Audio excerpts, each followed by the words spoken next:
ತಿಂಗಳಿಗೆ 1,000 ರೂಪಾಯಿಗಳ ಹಾಗೆ 24 ತಿಂಗಳು ಕಂತು ಕಟ್ಟಿದಲ್ಲಿ ಪ್ರತಿ ತಿಂಗಳು ಡ್ರಾ ನಡೆಸಿ ವಿಜೇತರಾದವರಿಗೆ ಕಾರ್, ಚಿನ್ನಾಭರಣ ಸೇರಿದಂತೆ ಅತ್ಯಾಕರ್ಷಕ ಬಹುಮಾನ ನೀಡೋದಾಗಿ ಮಂಗಳೂರು ಮೂಲದ ಸ್ಮಾರ್ಟ್ ವಿಷನ್ ಎಂಬ ಸ್ಕೀಮ್ ಮಳಿಗೆಯನ್ನ ಮಡಿಕೇರಿಯ ರಾಣಿಪೇಟೆಯಲ್ಲಿ ತೆರೆದು ಗ್ರಾಹಕರಿಂದ ತಿಂಗಳ ಕಂತನ್ನ ವಸೂಲಿ ಮಾಡ್ತಾ ಇದ್ದು, ಯಾವುದೇ ಸೂಕ್ತ ದಾಖಲೆಗಳನ್ನ ಹೊಂದಿರದ ಆರೋಪದಲ್ಲಿ ಸುಮೋಟೋ ಕೇಸ್ ದಾಖಲಿಸಿಕೊಂಡ ಮಡಿಕೇರಿ ನಗರ ಠಾಣೆ ಪೊಲೀಸರು ಮಳಿಗೆಯಲ್ಲಿ ಪರಿಶೀಲನೆ ನಡೆಸಿದ್ರು.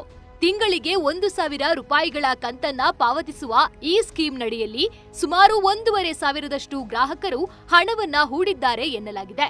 ಮಳಿಗೆಗೆ ದಾಳಿ ನಡೆಸಿದ ಪೊಲೀಸರು ಆರೋಪಿಗಳಾದ ಮಂಗಳೂರು ಮೂಲದ ಅಶ್ರಫ್ ಸೇರಿದಂತೆ ಮಡಿಕೇರಿಯ ಸುಲೇಮಾನ್, ಕಿಶೋರ್, ಅಕ್ರಮ್, ಗಫಾರ್ ಎಂಬ 5 ಬಂಧಿಸಿ ಸ್ಮಾರ್ಟ್ ವಿಷನ್ ಮಳಿಗೆಯಲ್ಲಿದ್ದ ದಾಖಲೆಗಳನ್ನ ವಶಕ್ಕೆ ಪಡೆದಿದ್ದಾರೆ. ಬಂಧಿತ ಆರೋಪಿಗಳನ್ನ ನ್ಯಾಯಾಂಗ ಬಂಧನಕ್ಕೆ ಒಪ್ಪಿಸಲಾಗಿದೆ.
ಟಿವಿ1 ನ್ಯೂಸ್, ಮಡಿಕೇರಿ.